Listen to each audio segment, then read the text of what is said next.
We have a jam-packed, exciting show for you today. Dr. Pat Castle will be here from Life Runners. Stacy Woolman talks with us about a rally to save a baby and save a nation.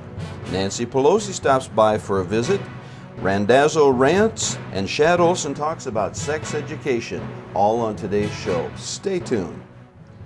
You know, I'm always astounded when I hear about parents who are too embarrassed when it comes to having conversations with their kids about that word. Yeah, you know the word that I'm talking about. Now that I have two beautiful daughters of my own, ages 10 and 12, well, the understanding of the emotions and the angst and anxiety that sometimes accompany those conversations about that word, it's a little bit easier for me to understand. I wanted to share just an object lesson that I had recently with my two daughters and see if it rings true for you as well. We were sitting at the dinner table and I told my daughters, I said, what if we were about to throw one of the most important parties we'd ever thrown and we wanted to have the most delicious and delectable sandwiches that we'd ever served? And so we headed out to the grocery store. Nothing would suffice except the very most perfect and the most pristine loaf of white and fluffy bread. It had to be pure and it had to be just absolutely delicious in every way.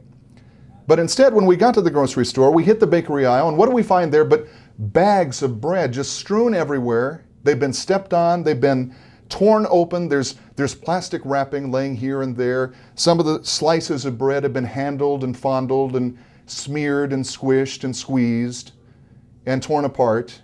And they're laying in filth and excrement on the floor, and they're picking up the dust and the grime from the grocery store floor. Would any of those loaves suffice for the purpose that I talked to you about?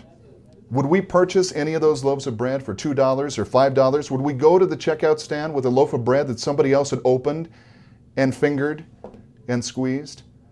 Well, no, Daddy, we would never want to buy a piece of bread like that. A loaf of bread like that would be gross, and our sandwiches would be gross too. We would never settle for a loaf of bread like that.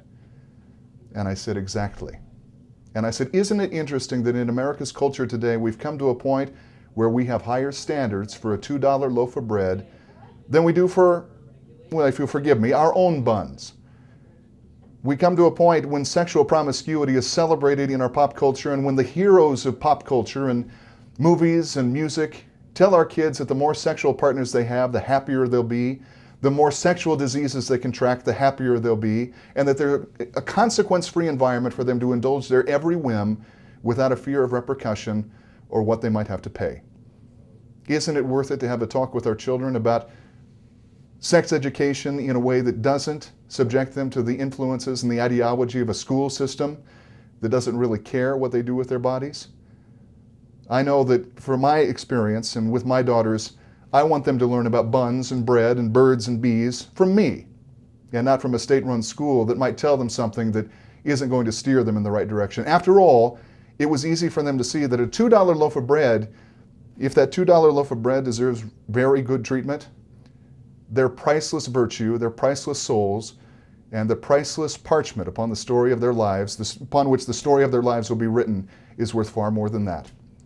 So when it comes to their buns, again, if you'll forgive me, isn't it worth it to wait to let the right person do the squeezing? Think about it.